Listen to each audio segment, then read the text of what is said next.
여러분, 안녕하세요. 오늘 제가 들려드릴 이야기는 조금 특별합니다.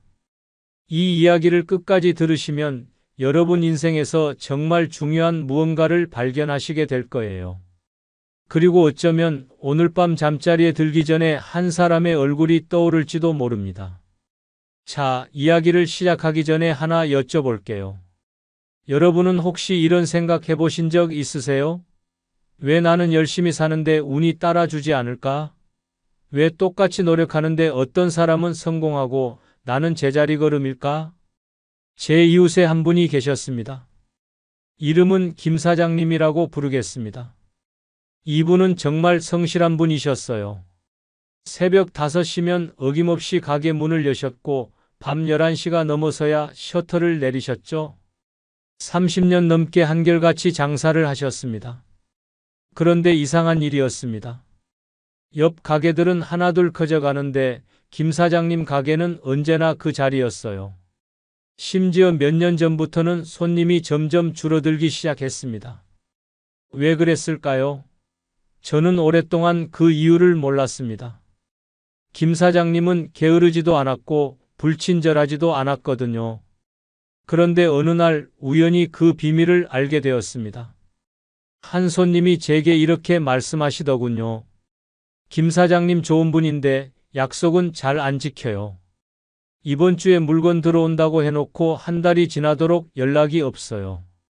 한두 번이 아니에요. 그 말을 들은 순간 저는 깨달았습니다. 김 사장님이 잃어버린 건 운이 아니었습니다. 신뢰였습니다. 여러분, 운이라는 건 참 신기합니다. 눈에 보이지도 않고 손에 잡히지도 않지만 분명히 존재합니다. 그리고 그 운이라는 건 사실 사람과 사람 사이에서 흐릅니다. 마치 공기처럼요. 좋은 공기 속에 있으면 숨쉬기가 편하고 탁한 공기 속에 있으면 숨이 막히는 것처럼 우리 주변에 어떤 사람들이 있느냐에 따라 우리 인생의 흐름이 완전히 달라집니다. 오늘 제가 여러분께 들려드릴 이야기는 바로 이겁니다. 여러분의 운을 여러분도 모르는 사이에 조금씩 빼앗아가는 사람들이 있습니다. 5종류의 사람들이요.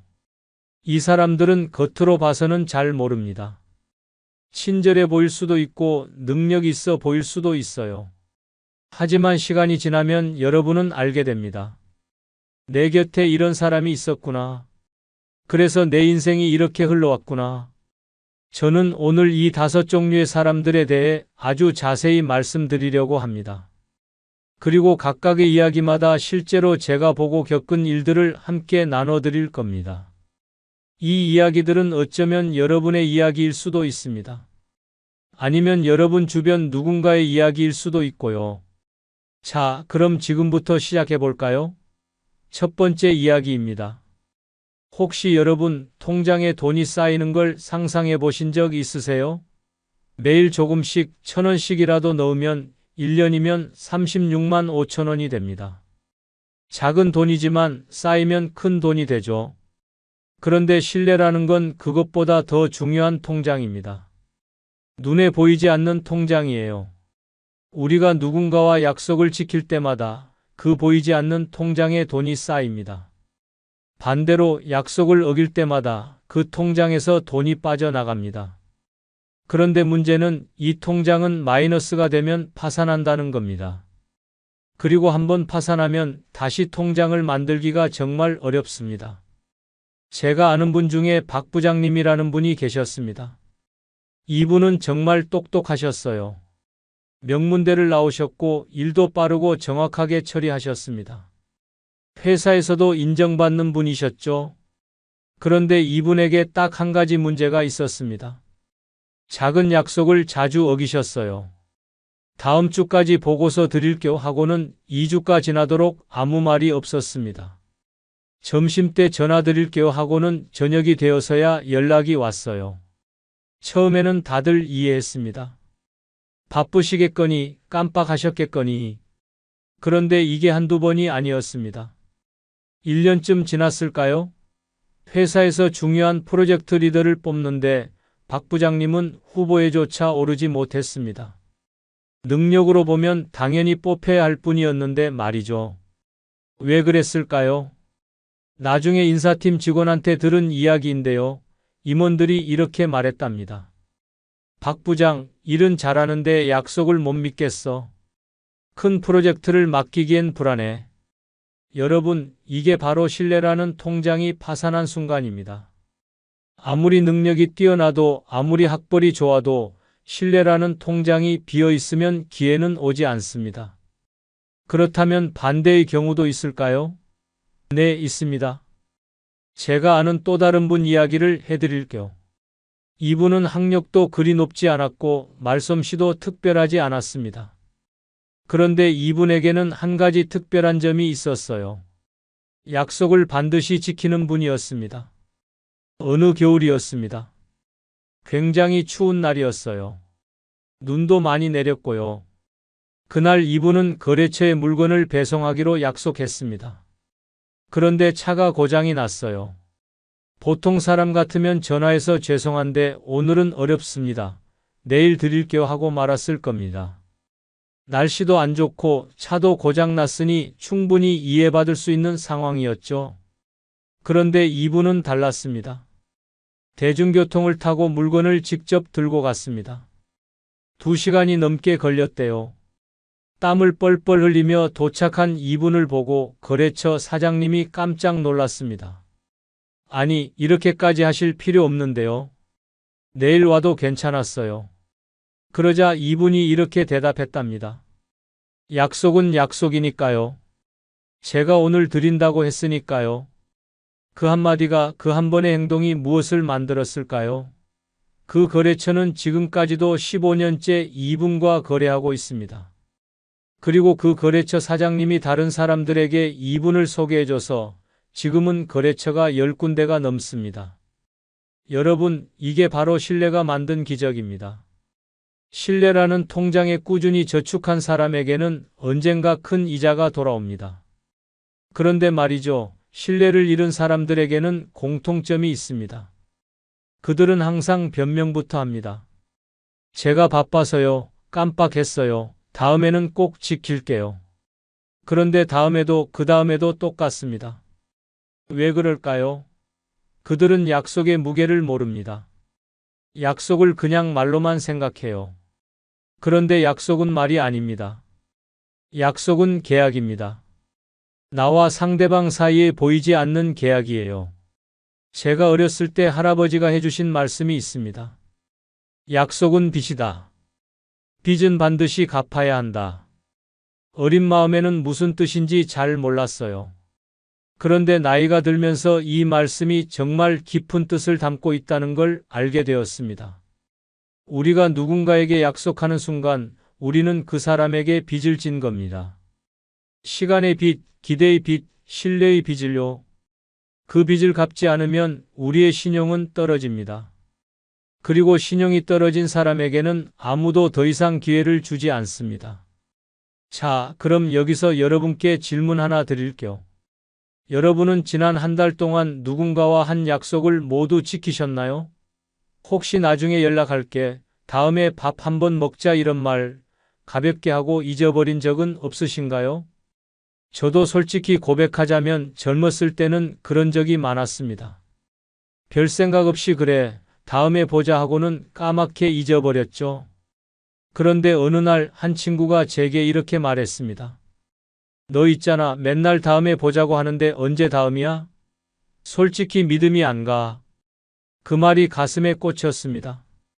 아, 내가 그동안 얼마나 많은 신뢰를 잃어버렸을까? 그날 이후로 저는 습관을 바꿨습니다. 함부로 약속하지 않기로요. 그리고 약속을 했으면 반드시 지키기로요. 처음에는 어색했습니다. 말을 꺼내기 전에 한 번 더 생각해야 했으니까요. 그런데 시간이 지나면서 신기한 일이 벌어졌습니다. 사람들이 저를 대하는 태도가 달라졌어요. 제 말에 귀를 기울이기 시작했고 중요한 일을 맡기기 시작했습니다. 왜 그랬을까요? 신뢰 통장에 잔고가 쌓였기 때문입니다. 여러분, 신뢰라는 건 하루아침에 만들어지지 않습니다. 작은 약속을 지키고 또 지키고 계속 지키다 보면 어느새 쌓이는 겁니다. 마치 물방울이 모여서 바다를 이루듯이요. 그런데 반대로 신뢰는 한순간에 무너질 수 있습니다. 10년 동안 쌓은 신뢰도 한 번의 배신으로 다 무너집니다. 그게 바로 신뢰의 무서움이자 신뢰의 가치입니다. 제가 아는 어떤 회사 사장님은 직원 면접을 볼 때 이렇게 물어본답니다. 당신이 지난 1년 동안 한 약속 중에서 지키지 못한 약속이 있나요? 있다면 왜 지키지 못했나요? 처음에는 이상한 질문이라고 생각했어요. 그런데 그 사장님 말씀이 이 질문에 대한 대답을 들으면 그 사람의 진짜 모습을 알 수 있대요. 변명부터 늘어놓는 사람은 앞으로도 계속 변명할 거고, 솔직하게 인정하고 어떻게 개선했는지 말하는 사람은 신뢰할 수 있는 사람이라는 거죠. 여러분, 오늘 밤 잠자리에 들기 전에 한번 생각해 보세요. 내가 최근에 누군가에게 한 약속 중에 아직 지키지 못한 게 있는지요? 있다면 내일 당장 그 약속을 지키세요. 늦었다고 생각하지 마세요. 늦게라도 지키는 게 영원히 안 지키는 것보다 100배 낫습니다. 그리고 앞으로는 약속을 할 때 한 번 더 생각하세요. 이 약속을 정말 지킬 수 있을까? 확신이 서지 않으면 차라리 약속하지 마세요. 한번 생각해 볼게요 라고 말하는 게 꼭 그렇게 할게요 라고 거짓말하는 것보다 훨씬 정직합니다. 신뢰는 여러분의 가장 큰 재산입니다. 눈에 보이지 않지만 가장 값진 재산이에요. 이 재산을 잘 지키는 사람에게는 운이 따릅니다. 기회가 찾아옵니다. 사람이 모입니다. 자, 그럼 이제 두 번째 이야기로 넘어가 볼까요? 여러분, 혹시 화가 나서 소리를 지른 적 있으세요? 저는 있습니다. 솔직히 한두 번이 아니에요. 특히 젊었을 때는 참는 것보다 화를 내는 게 더 자연스러웠습니다. 그런데 나이가 들면서 깨달은 게 있어요. 화를 낸다고 문제가 해결되지 않는다는 것을요. 오늘 두 번째 이야기는 이겁니다. 감정을 다스리지 못하는 사람은 운도 다스리지 못합니다. 제가 아는 최 선생님이라는 분이 계셨습니다. 이분은 정말 능력이 뛰어난 분이셨어요. 일도 잘하시고 머리도 좋으셨습니다. 그런데 한 가지 큰 문제가 있었어요. 화를 잘 내셨습니다. 회의 중에 누가 반대 의견을 내면 얼굴이 빨개지면서 목소리가 커졌어요. 직원이 실수하면 다른 사람들이 다 보는 앞에서 혼을 내셨습니다. 처음에는 그게 열정이라고 생각했어요. 일에 대한 열정, 완벽을 추구하는 자세라고요. 그런데 시간이 지나면서 이상한 일이 벌어지기 시작했습니다. 최 선생님 팀에서 사람들이 하나둘 떠나기 시작했어요. 처음에는 다른 팀으로 옮기고 나중에는 아예 회사를 그만두는 사람도 있었습니다. 왜 그랬을까요? 나중에 그만둔 한 직원이 제게 조용히 말했습니다. 너무 힘들었어요. 매일매일 언제 화를 낼지 몰라서 출근하는 게 공포였어요. 실수할까봐 너무 조심스러워서 오히려 실수가 더 많이 나오더라고요. 여러분, 이게 바로 감정이 만든 악순환입니다. 화를 내면 사람들이 위축됩니다. 위축되면 실수가 늘어납니다. 실수가 늘면 더 화를 내게 됩니다. 그리고 결국 모두가 떠나갑니다. 최 선생님은 결국 혼자 남았습니다. 능력은 뛰어났지만 함께 일할 사람이 아무도 없었어요. 회사에서도 더 이상 중요한 프로젝트를 맡기지 않았습니다. 아무리 능력이 좋아도 팀을 이끌 수 없다면 의미가 없으니까요. 그 모습을 보면서 저는 깨달았습니다. 화는 독입니다. 그 독은 남을 해치기 전에 먼저 자신을 해칩니다. 그렇다면 반대의 경우도 있을까요? 물론입니다. 제가 존경하는 이 사장님이라는 분이 계십니다. 이분은 수십 명의 직원을 거느린 회사를 운영하시는데요. 제가 10년 넘게 이분을 봐왔지만 화내는 모습을 단 한 번도 본 적이 없습니다. 어느 날 큰 실수가 있었어요. 한 직원이 중요한 거래처에 잘못된 견적서를 보낸 거예요. 그것도 금액을 10배나 잘못 적어서요. 거래처에서 항의 전화가 왔고 회사 분위기가 싸늘해졌습니다. 모두가 생각했죠. 이번엔 사장님이 화를 내실 거라고. 그런데 이 사장님은 조용히 그 직원을 불렀습니다. 그리고 이렇게 물었어요. 지금 마음이 어때요? 직원은 울음을 터뜨렸습니다. 죄송합니다. 제가 정신이 없어서. 그러자 사장님이 말했습니다. 괜찮아요. 사람은 누구나 실수해요. 지금 중요한 건 이 실수를 어떻게 바로잡느냐예요. 같이 생각해 봅시다. 그 한마디에 분위기가 바뀌었습니다. 팀원들이 모두 모여서 해결책을 찾기 시작했어요. 그리고 결국 거래처를 직접 찾아가서 정중히 사과하고 오히려 더 좋은 조건으로 계약을 맺었습니다. 나중에 그 직원이 제게 이렇게 말했습니다. 그날 사장님이 화를 내셨으면 저는 아마 회사를 그만뒀을 거예요. 그런데 오히려 제 편이 되어 주셔서 이 회사를 절대 떠나지 않겠다고 마음먹었어요. 여러분, 이게 바로 감정을 다스리는 사람의 힘입니다. 화를 낼 수도 있었던 상황에서 침착함을 유지했기 때문에 직원 한 명을 지킬 수 있었고 거래처와의 관계도 오히려 더 좋아졌습니다. 그렇다면 우리는 어떻게 감정을 다스릴 수 있을까요? 저도 완벽하지는 않지만 제가 실천하고 있는 방법 몇 가지를 알려드릴게요. 첫 번째, 10초를 기다리세요. 화가 날 것 같으면 말하기 전에 속으로 10가지 세어보세요. 천천히요. 하나, 둘, 셋, 넷, 다섯, 여섯, 일곱, 여덟, 아홉, 열. 이 10초가 여러분의 인생을 바꿀 수 있습니다. 왜냐하면 화라는 감정은 대부분 순간적입니다.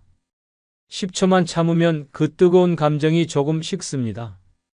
그러면 좀 더 이성적으로 생각할 수 있어요. 두 번째, 상황과 사람을 분리하세요. 화가 나는 건 대부분 상황 때문이지 그 사람 자체 때문이 아닙니다. 직원이 실수한 건 그 사람이 나쁜 사람이라서가 아니라 그냥 실수한 거예요. 배우자가 약속을 잊어버린 건 나를 사랑하지 않아서가 아니라 그냥 깜빡한 거고요. 상황은 고칠 수 있지만 사람을 향한 화는 관계를 깨뜨립니다. 세 번째, 나중에 후회할 말인지 생각해 보세요. 제가 아는 한 어르신이 이런 말씀을 하셨어요. 화날 때 하는 말은 평생 후회할 말이 될 수 있다. 정말 맞는 말씀이에요. 한 번은 제가 가족과 크게 싸운 적이 있었습니다. 화가 나서 정말 심한 말을 했어요. 그 말을 들은 가족의 얼굴이 아직도 기억납니다. 상처받은 표정이요. 나중에 사과했지만 그 말은 되돌릴 수 없었습니다. 그날 이후로 저는 다짐했습니다. 화가 나더라도 상처 주는 말은 하지 말자고요. 차라리 잠시 자리를 뜨는 게 낫습니다. 미안한데 지금은 너무 화가 나서 말을 할 수가 없어. 조금 있다가 이야기하자. 이렇게 말하고 잠시 밖에 나가서 바람을 쐬는 게 훨씬 낫습니다. 여러분, 감정을 다스린다는 건 감정을 없애는 게 아닙니다. 화를 느끼지 말라는 게 아니에요. 화는 자연스러운 감정입니다. 문제는 그 화를 어떻게 표현하느냐예요. 잘 익은 사람은 화가 나도 차분하게 표현할 수 있습니다. 지금 이런 상황이 화가 나. 왜냐하면 이렇게 말할 수 있어요. 소리를 지르거나 물건을 던질 필요가 없습니다. 반면에 감정이 덜 익은 사람은 화를 그대로 폭발시킵니다. 그리고 나중에 후회하죠. 하지만 이미 늦었습니다. 한 번 던진 말은 다시 주울 수 없으니까요. 제가 좋아하는 속담이 있습니다. 말은 날아가는 화살이다. 한 번 쏘면 다시 돌아오지 않는다. 화난 상태에서 하는 말은 마치 화살과 같습니다. 그 화살이 상대방의 가슴에 꽂히면 관계는 상처를 입습니다. 여러분 주변을 한번 돌아보세요. 화를 잘 내는 사람 주변에는 사람이 적습니다. 반대로 차분한 사람 주변에는 사람이 많습니다. 왜 그럴까요? 사람들은 본능적으로 안전한 곳을 찾아가기 때문입니다. 화를 잘 내는 사람 곁에 있으면 불안합니다. 언제 지뢰를 밟을지 모르니까요. 그래서 사람들은 조금씩 거리를 둡니다. 그리고 결국 그 사람은 혼자 남습니다. 반대로 차분한 사람 곁에 있으면 편안합니다.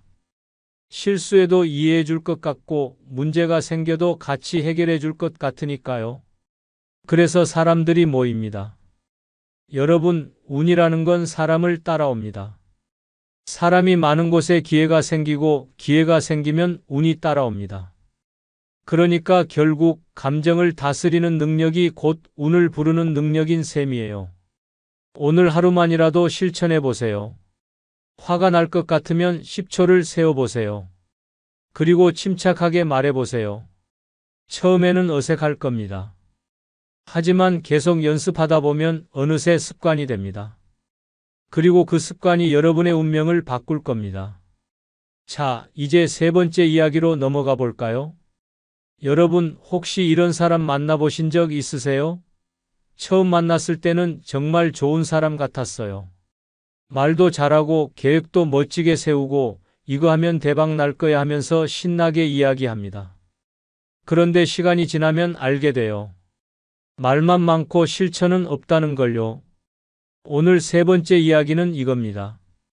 말만 하고 행동하지 않는 사람은 결국 신뢰를 잃습니다. 저는 예전에 사업 파트너를 잘못 만난 적이 있습니다. 그 사람을 말 사장님이라고 부르겠습니다. 이분은 정말 말을 잘하셨어요. 처음 만났을 때 이런 말씀을 하셨죠. 걱정하지 마세요. 제가 이 분야에서 10년 넘게 일했어요. 인맥도 많고 경험도 많으니까 이번 프로젝트는 무조건 성공합니다. 그 말을 듣고 저는 믿었습니다. 함께 일을 시작했어요. 그런데 문제가 하나둘 생기기 시작했습니다. 다음 주까지 사업 계획서 완성할게요. 2주가 지나도 초안조차 없었습니다. 제가 아는 투자자 소개해 줄게요. 3달이 지나도 아무 연락이 없었습니다. 이번 달 안에 첫 매출 나올 겁니다. 3달이 지나도 매출은 0이었습니다. 처음에는 이해하려고 했어요. 바쁘시겠거니, 예상치 못한 일이 생겼겠거니. 그런데 변명만 늘어놓더라고요.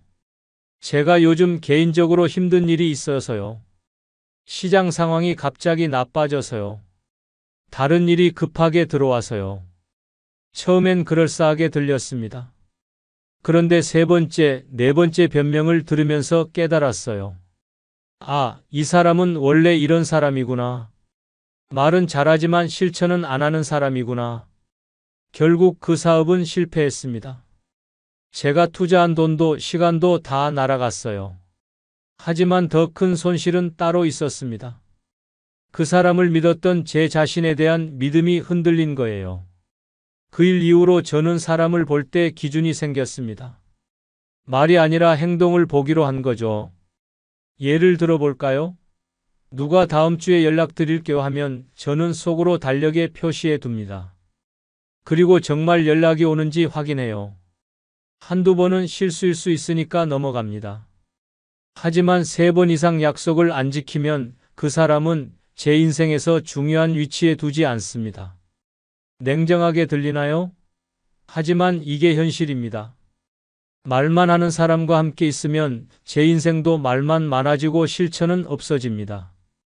반대로 말은 적지만 실천하는 사람들도 있습니다. 제가 아는 정 사장님이라는 분이 계세요. 이분은 말이 별로 없으세요.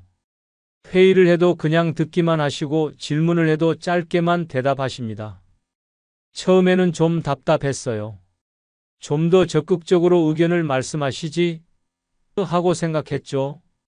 그런데 시간이 지나면서 알게 되었습니다. 이분은 말은 적지만 하신 말씀은 반드시 지키는 분이었어요. 다음 주까지 샘플 보내드리겠습니다.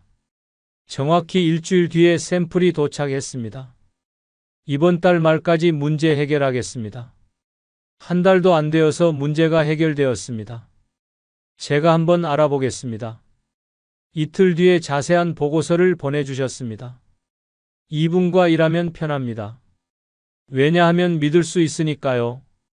말씀하신 건 반드시 지키시니까 제가 따로 확인할 필요도 없고 걱정할 필요도 없어요. 그래서 지금은 중요한 일이 생기면 이분께 가장 먼저 연락합니다. 말 많은 사람이 아니라 실천하는 사람에게요. 여러분, 세상 사람들을 두 종류로 나눌 수 있습니다. 말하는 사람과 하는 사람. 말하는 사람은 계획을 말하고 하는 사람은 계획을 실행합니다. 말하는 사람은 변명을 늘어놓고 하는 사람은 결과를 보여줍니다. 여러분은 어느 쪽인가요? 솔직하게 자신을 돌아보세요. 지난 한 달 동안 여러분이 한 말 중에서 실제로 행동으로 옮긴 게 몇 개나 되나요? 다이어트 해야지 실제로 운동하고 식단 조절했나요? 책 읽어야지 실제로 책을 펼쳤나요? 부모님께 자주 연락드려야지 실제로 전화했나요? 저축해야지 실제로 돈을 모았나요? 만약 말만 하고 실천하지 않았다면 그건 여러분의 신뢰 통장에서 돈이 빠져나간 겁니다. 다른 사람에 대한 신뢰가 아니라 자기 자신에 대한 신뢰요. 자기 자신과의 약속도 지키지 못하는 사람이 어떻게 다른 사람과의 약속을 지킬 수 있을까요? 그래서 저는 이렇게 제안하고 싶습니다. 앞으로는 말을 줄이고 실천을 늘리세요. 할 수 있는 것만 약속하고 약속한 것은 반드시 하세요. 예를 들어서 다이어트를 하고 싶으면 나 이번 달부터 다이어트 시작할 거야 라고 여기저기 떠들지 마세요. 그냥 조용히 시작하세요. 그리고 한 달 뒤에 결과를 보여주세요. 말이 아니라 변화된 몸으로요. 책을 읽고 싶으면 나 올해 책 100권 읽을 거야 라고 말하지 마세요. 그냥 오늘 한 권 읽으세요. 그리고 내일 또 한 권 읽으세요. 1년 뒤에 결과가 나와 있을 겁니다. 저축을 하고 싶으면 나 이제부터 돈 모을 거야 라고 말하지 마세요. 그냥 오늘 10,000원이라도 통장에 넣으세요. 그리고 내일 또 10,000원 넣으세요. 1년이 지나면 360만 원 이상이 모여 있을 겁니다. 말하는 사람은 많지만 하는 사람은 적습니다. 그래서 하는 사람은 희소합니다. 희소한 사람은 귀합니다. 귀한 사람에게는 기회가 옵니다. 여러분, 오늘부터 말을 절반으로 줄여보세요. 그리고 그 시간에 행동하세요. 말 한마디 줄이고 행동 한 가지 늘리세요. 한 달만 그렇게 해보세요. 그러면 여러분 주변 사람들의 반응이 달라질 겁니다. 요즘 달라졌네? 믿음직스러워졌어. 이런 말을 들을 거예요. 그게 바로 신뢰가 쌓이는 순간입니다. 그리고 그 신뢰가 쌓이면 운이 따라옵니다. 자, 이제 네 번째 이야기로 넘어가 볼까요? 여러분, 뒷담화라는 말 아시죠? 누군가가 없는 자리에서 그 사람 이야기를 하는 거요. 좋은 이야기를 하면 칭찬이고 나쁜 이야기를 하면 흉입니다. 오늘 네 번째 이야기는 이겁니다. 남을 헐뜯는 사람은 결국 자기 운을 깎아먹습니다. 저도 젊었을 때는 뒷담화를 많이 했어요. 친구들이랑 만나면 이런 이야기를 하곤 했죠. 있잖아, 그 사람 말이야. 겉으로는 착한 척 하는데 사실은 내가 봤는데 그 사람 진짜 별로야. 일도 대충 하고. 그때는 그게 재밌었어요. 함께 수군대면서 공감대를 느끼는 게 즐거웠죠. 그런데 나이가 들면서 깨달았습니다. 그런 이야기를 할 때마다 제 품격이 떨어지고 있었다는 걸요. 어떻게 알았냐고요? 한 번은 이런 일이 있었습니다. 제가 평소에 존경하던 선배님과 식사를 하게 되었어요. 그 자리에 다른 사람도 한 명 있었는데 그 사람이 계속 다른 사람 흉을 봤어요. 그 사람은 말이죠. 일은 잘하는 척하는데 사실은 다 부하 직원들이 한 거예요. 저 사람은 겉으로는 좋은 사람인 척하는데 뒤에서는 완전 다른 사람이에요. 처음에는 저도 맞장구를 치려다가 선배님 얼굴을 봤습니다. 선배님은 표정이 굳어 있었어요. 불편해하시는 게 느껴졌습니다. 식사가 끝나고 선배님이 조용히 제게 말씀하셨습니다. 있잖아, 사람의 품격은 혼자 있을 때가 아니라 남을 이야기할 때 드러나는 거야. 방금 그 사람 봤지? 저렇게 다른 사람 흉보는 사람은 나도 뒤에서 내 흉을 볼 거야. 그 말씀이 가슴에 꽂혔습니다. 아, 내가 그동안 얼마나 많은 사람들에게 이런 모습을 보였을까? 그날 이후로 저는 습관을 바꾸기 시작했습니다. 누군가 제게 다른 사람 흉을 보면 저는 이렇게 말합니다. 그 사람한테도 좋은 점이 있을 거야. 그건 그 사람 입장에서는 어쩔 수 없었을 수도 있어. 처음에는 어색했습니다. 분위기도 좀 어색해지고요. 하지만 계속하다 보니 신기한 일이 벌어졌습니다. 사람들이 저한테 흉을 덜 보더라고요. 왜냐하면 제가 흉에 동참하지 않으니까 재미가 없어진 거죠. 그리고 더 신기한 일은 사람들이 저를 더 신뢰하기 시작했다는 겁니다. 왜냐하면 이 사람은 내 뒤에서도 내 흉을 안 볼 것 같다는 생각이 들었던 거죠. 여러분, 뒷담화의 무서운 점이 뭔지 아세요? 뒷담화는 부메랑처럼 돌아옵니다.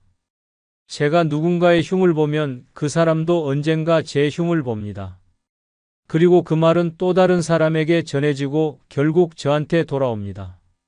제가 아는 한 회사에서 이런 일이 있었습니다. 어라는 직원이 B라는 동료 흉을 C한테 봤어요. B는 일도 못하면서 잘난 척만 한다고요. 그런데 그 말이 결국 B에게 전해졌습니다. B는 당연히 기분이 나빴고 O와의 관계가 나빠졌죠. 문제는 여기서 끝나지 않았습니다. C도 생각하기 시작했어요. O가 B 흉을 저렇게 보는데 나도 뒤에서 내 흉을 보겠네. 그래서 C도 O를 멀리하기 시작했습니다. 결국 어느 회사에서 점점 고립되었습니다. 사람들이 하나둘 떠나갔어요. 일은 잘했지만 아무도 함께 일하고 싶어 하지 않았습니다. 왜 이런 일이 벌어졌을까요? 말의 독 때문입니다. 한번 독을 뿌리면 그 독은 주변을 오염시킵니다. 그리고 그 오염된 공기 속에서는 아무도 숨을 쉬고 싶어 하지 않습니다. 반대로 남을 칭찬하는 사람은 어떻게 될까요? 제가 아는 김 팀장님이라는 분이 계세요. 이분은 항상 다른 사람 좋은 점을 이야기하세요. 회의 시간에도 이번에 박 대리가 정말 좋은 아이디어를 냈어요. 식사 시간에도 이 과장님은 정말 꼼꼼하게 일을 처리하세요. 처음에는 좀 낯간지러웠어요. 저렇게까지 칭찬할 필요가 있나? 싶었죠. 그런데 시간이 지나면서 알게 되었습니다. 김 팀장님 주변에는 항상 사람이 많다는 것을요. 왜냐하면 사람들은 자기 칭찬을 해주는 사람을 좋아하니까요. 그리고 김 팀장님이 누군가를 칭찬하면 그 말은 퍼져나갑니다. 김 팀장님이 내 칭찬하시더라. 이렇게요.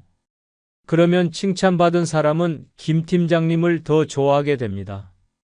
그리고 김 팀장님을 위해 더 열심히 일하고 싶어집니다. 결과가 어땠을까요? 김 팀장님 팀은 회사에서 가장 성과가 좋은 팀이 되었습니다. 왜냐하면 팀원들이 서로를 신뢰하고 서로를 위해 최선을 다했으니까요. 여러분 말에는 힘이 있습니다. 좋은 말은 씨앗과 같아서 뿌리면 자라서 열매를 맺습니다. 나쁜 말은 독과 같아서 뿌리면 주변을 오염시킵니다. 우리는 선택할 수 있습니다. 씨앗을 뿌릴 것인가, 독을 뿌릴 것인가. 오늘부터 실천해 보세요. 누군가의 흉을 보고 싶어질 때 그 대신 그 사람의 좋은 점을 하나 찾아보세요. 아무리 싫은 사람이라도 좋은 점이 하나쯤은 있습니다. 그리고 그 좋은 점을 이야기하세요. 본인한테 직접 말할 용기가 없으면 다른 사람에게라도 말하세요. 그 사람 이런 점은 정말 좋더라. 이렇게 한 달만 해보세요. 그러면 신기한 일이 벌어질 겁니다. 여러분 주변 분위기가 달라질 거예요. 사람들이 여러분을 보는 눈빛이 따뜻해질 겁니다. 그리고 그때 여러분은 느낄 거예요. 운이 다시 돌아오고 있다는 걸요. 자, 이제 5번째이자 마지막 이야기로 넘어가 볼까요? 여러분 혹시 질투라는 감정 느껴보신 적 있으세요? 저는 있습니다. 솔직히 말씀드리면 젊었을 때 질투를 많이 했어요. 친구가 좋은 직장에 들어가면 부러웠고 동료가 승진하면 속이 쓰렸습니다. 오늘 마지막 이야기는 이겁니다. 남의 성공을 질투하는 사람은 자기 운을 스스로 막아버립니다. 제가 20대 후반이었을 때 일입니다. 대학 동기 중에 성공한 친구가 한 명 있었어요. 이름은 민수라고 하겠습니다. 민수는 스타트업을 시작해서 대박이 났어요. 신문에도 나오고 SNS에서도 유명해졌습니다. 그걸 보는 제 마음이 편하지 않았습니다. 물론 겉으로는 축하한다고 했어요. 와, 대단하다. 축하해. 하지만 속마음은 달랐습니다. 왜 저 친구만 잘 되지? 나도 열심히 사는데. 그 감정이 점점 커졌습니다. 민수 SNS를 보면서 저건 좀 과장된 거 아니야? 운이 좋았던 거지 실력은 아닌 것 같은데 이런 생각을 했어요. 그러다가 어느 날 깨달았습니다. 이 감정이 저를 갉아먹고 있다는 걸요. 민수 생각하느라 제 일에 집중을 못하고 있었습니다. 민수와 비교하느라 제 작은 성취들을 기뻐할 수가 없었어요. 그때 한 선배가 저한테 이런 말을 해주셨습니다. 질투는 내 에너지를 소모시킬 뿐이야. 그 에너지를 내 발전에 쓰면 너도 성공할 수 있어. 그 말을 들은 순간 정신이 번쩍 들었습니다. 아, 내가 지금까지 내 에너지를 잘못된 곳에 쓰고 있었구나. 그날 이후로 저는 마음가짐을 바꿨습니다. 민수의 성공을 질투하는 대신 배우기로 했어요. 민수는 어떻게 성공했을까? 내가 배울 점은 뭘까? 그렇게 생각하니까 보이더라고요. 민수가 얼마나 치열하게 준비했는지, 얼마나 많은 시행착오를 겪었는지. 그냥 운이 좋아서 성공한 게 아니었습니다. 철저한 준비와 끈기가 있었던 거예요. 저는 민수한테 연락했습니다. 민수야, 내가 어떻게 성공했는지 궁금해. 나한테 조언 좀 해줄 수 있어? 민수는 흔쾌히 만나자고 했고 몇 시간 동안 자기 경험을 이야기해 줬습니다. 그 조언들이 저한테 정말 큰 도움이 되었어요. 그리고 몇 년 후 저도 제 분야에서 어느 정도 성공을 이뤘습니다. 민수만큼은 아니지만 제 나름대로의 성취를 이뤘죠. 나중에 돌아보니 그 변화의 시작점은 질투를 버린 순간이었습니다. 질투를 버리고 배움으로 바꾼 그 순간이요. 여러분, 질투라는 감정은 정말 무섭습니다. 왜냐하면 질투는 남을 해치는 게 아니라 나를 해치거든요. 제가 민수를 질투한다고 해서 민수가 망하지 않습니다. 오히려 저만 괴로워질 뿐이에요. 그리고 질투는 전염됩니다. 제가 누군가를 질투하면 그 감정이 제 얼굴에 드러납니다. 그러면 주변 사람들도 저를 불편하게 생각해요. 왜 저 사람은 맨날 다른 사람 부러워하면서 불평만 할까? 결국 질투하는 사람 주변에는 사람이 떠납니다. 그리고 사람이 떠나면 기회도 떠나고 기회가 떠나면 운도 떠납니다. 반대로 남의 성공을 진심으로 축하할 줄 아는 사람은 어떻게 될까요? 제가 아는 선영 씨라는 분이 계세요. 이분은 정말 특별한 분이에요. 누가 성공하면 누구보다 진심으로 기뻐합니다. 동료가 승진하면 케이크를 사서 축하 파티를 열어줍니다. 친구가 사업에 성공하면 주변 사람들에게 자랑하면서 고객을 소개해 줍니다. 후배가 좋은 결과를 내면 SNS에 축하 글을 올려줍니다. 처음에는 이게 좀 이상해 보였어요. 저렇게까지 할 필요가 있나? 싶었죠. 그런데 시간이 지나면서 신기한 일이 벌어졌습니다. 선영 씨 주변에는 항상 성공한 사람들이 모여 있었습니다. 그리고 그 사람들은 선영 씨를 정말 좋아했어요. 왜냐하면 선영 씨가 자기 성공을 진심으로 축하해 줬으니까요. 그 결과가 뭐였을까요? 선영 씨한테 좋은 기회들이 계속 찾아왔습니다. 선영 씨, 이런 프로젝트 같이 할래요? 선영 씨, 좋은 사람 소개시켜 줄게요. 이런 식으로요. 선영 씨는 직접 성공을 쫓아다니지 않았는데도 성공이 선영 씨를 찾아온 겁니다. 왜냐하면 선영 씨가 다른 사람들의 성공을 진심으로 응원했으니까요. 여러분, 이게 바로 운의 순환입니다. 내가 남의 성공을 축하하면 남도 내 성공을 축하해 줍니다.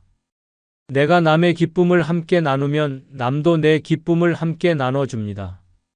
반대로 내가 남의 성공을 질투하면 남도 내 성공을 질투합니다. 내가 남이 넘어지길 바라면 남도 내가 넘어지길 바랍니다. 우리는 선택할 수 있습니다. 질투의 악순환을 선택할 것인가, 축하의 선순환을 선택할 것인가? 오늘부터 실천해 보세요. 누군가의 성공 소식을 들으면 일단 축하부터 하세요. 진심으로요. 처음에는 어색할 수 있습니다. 속으로는 부러운 마음이 들 수도 있어요. 그래도 괜찮습니다. 일단 축하의 말을 하세요. 축하해, 정말 대단하다. 그리고 그 다음에 이렇게 물어보세요. 어떻게 그렇게 할 수 있었어? 나한테도 조언 좀 해줄래? 이렇게 하면 두 가지가 달라집니다. 첫째, 상대방이 여러분을 좋아하게 됩니다. 자기 성공을 축하해주고 배우려는 태도를 보이니까요. 둘째, 여러분이 실제로 배울 수 있습니다. 성공한 사람의 비결을 직접 듣고 그걸 여러분 인생에 적용할 수 있어요. 이게 바로 질투를 배움으로 바꾸는 방법입니다. 여러분, 세상에는 두 종류의 사람이 있습니다. 남의 촛불을 끄려는 사람과 함께 촛불을 밝히려는 사람. 남의 촛불을 끄려는 사람은 생각합니다. 저 사람이 잘 되면 나만 손해야. 그래서 질투하고 방해하고 폄하합니다. 하지만 결과는 어떨까요? 주변이 점점 어두워집니다. 왜냐하면 모두의 촛불이 꺼지니까요. 반대로 함께 촛불을 밝히려는 사람은 생각합니다. 저 사람이 잘 되면 나도 배울 게 많아. 그래서 축하하고 응원하고 함께 성장합니다. 결과는 어떨까요? 주변이 점점 밝아집니다. 왜냐하면 모두의 촛불이 켜지니까요. 여러분은 어떤 사람이 되고 싶으세요? 오늘 하루만이라도 누군가의 성공을 보면 축하해 주세요. 진심으로요. 그리고 그 사람에게 배우려는 자세를 가지세요. 그 한 번의 선택이 여러분의 운을 바꿀 겁니다. 자, 이제 마무리 이야기를 해볼까요? 여러분, 오늘 우리는 5가지 이야기를 나눴습니다. 운을 빼앗는 5종류의 사람들이요. 첫째, 신뢰를 잃은 사람. 약속을 지키지 않고 작은 이익을 위해 명예를 버리는 사람입니다. 이런 사람 곁에 있으면 여러분도 신뢰를 잃게 됩니다. 둘째, 감정을 다스리지 못하는 사람. 작은 일에도 화를 내고 분노를 조절하지 못하는 사람입니다. 이런 사람 곁에 있으면 여러분도 불안해집니다. 셋째, 말만 하고 행동하지 않는 사람. 계획은 거창하지만 실천은 없는 사람입니다. 이런 사람 곁에 있으면 여러분의 시간만 낭비됩니다. 넷째, 남을 헐뜯는 사람.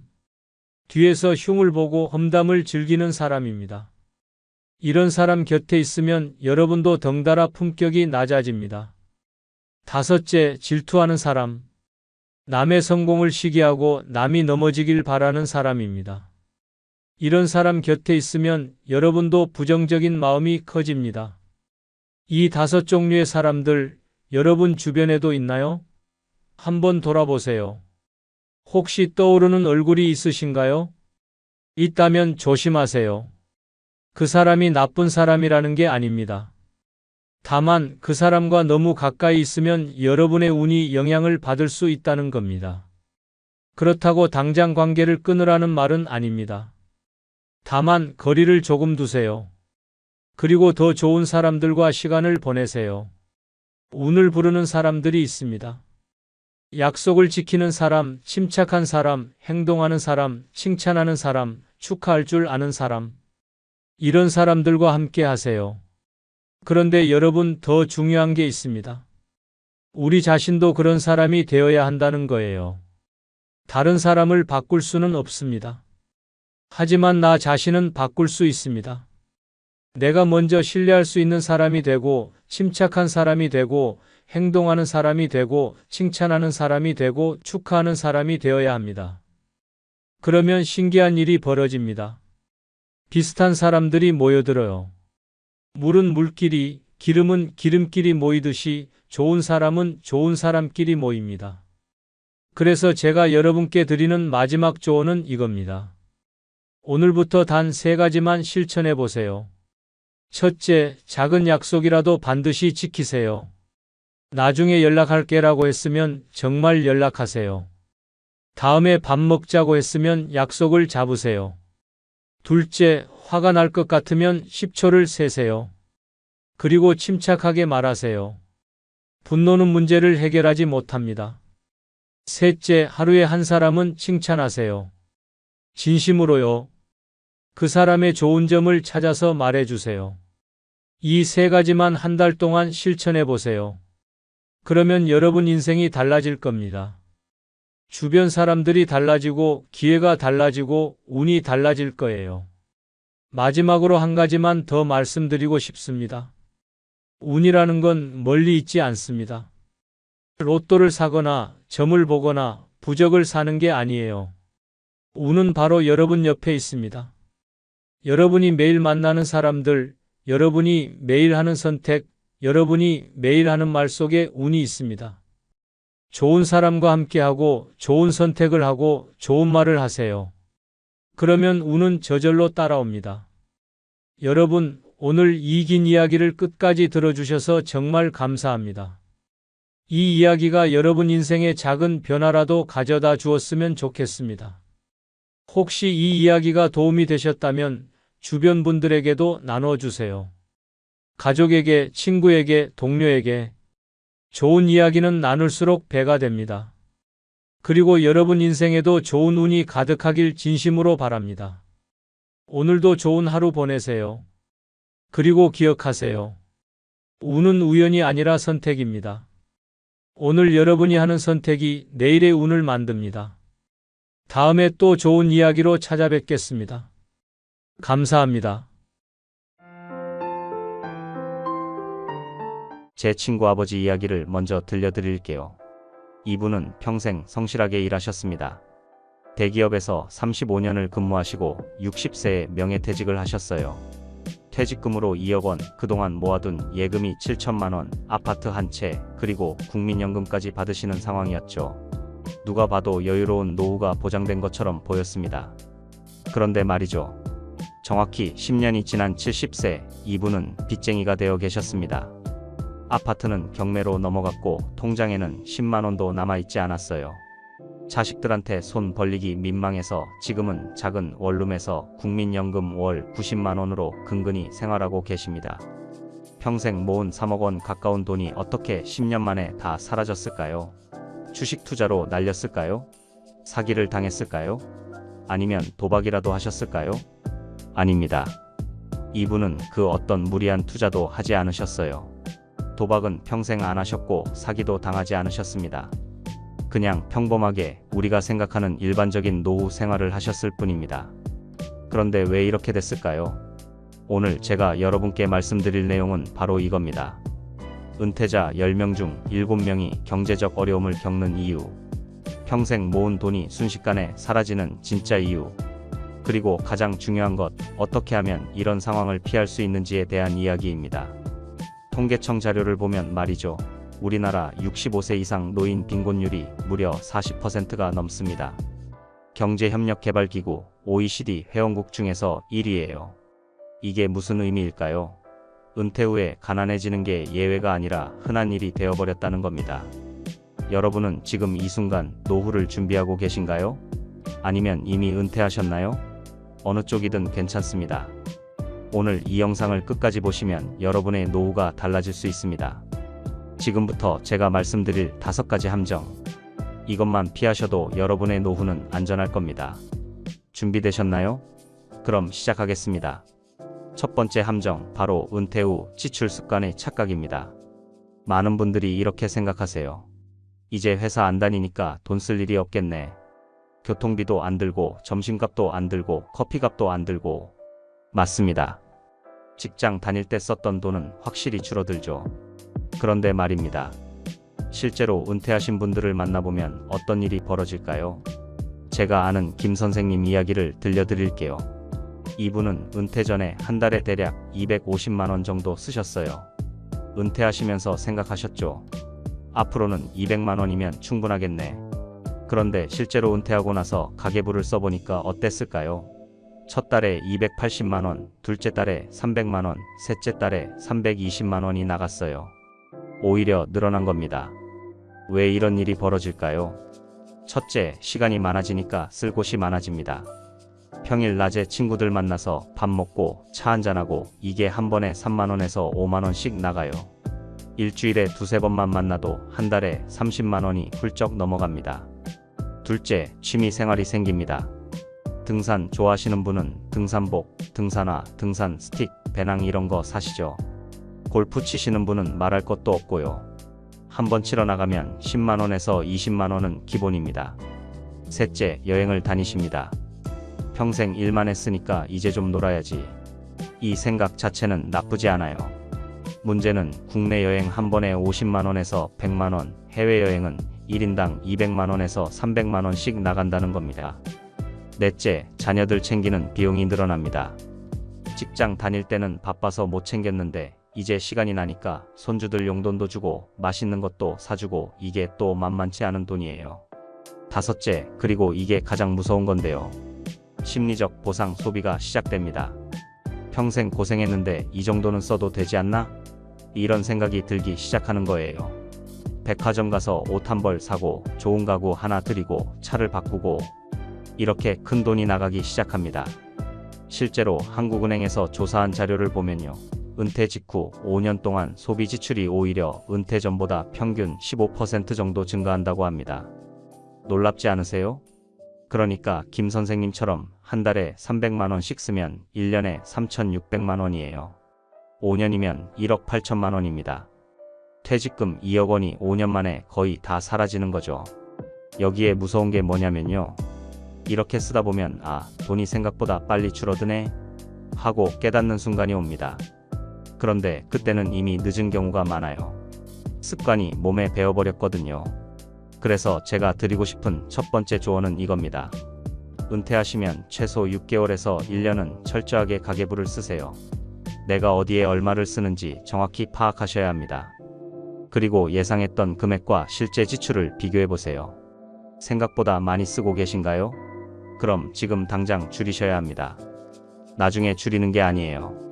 지금 줄이셔야 해요. 왜냐하면 시간이 지날수록 더 어려워지거든요. 그런데 말이죠. 지출 습관도 무섭지만 사실 이것보다 더 무서운 게 있습니다. 바로 두 번째 함정, 예상 못한 의료비 폭탄입니다. 여러분, 건강보험이 있으니까 의료비는 크게 안 들 거라고 생각하시나요? 천만의 말씀입니다. 제가 아는 박 선생님 사례를 말씀드릴게요. 이분은 68세에 대장암 진단을 받으셨어요.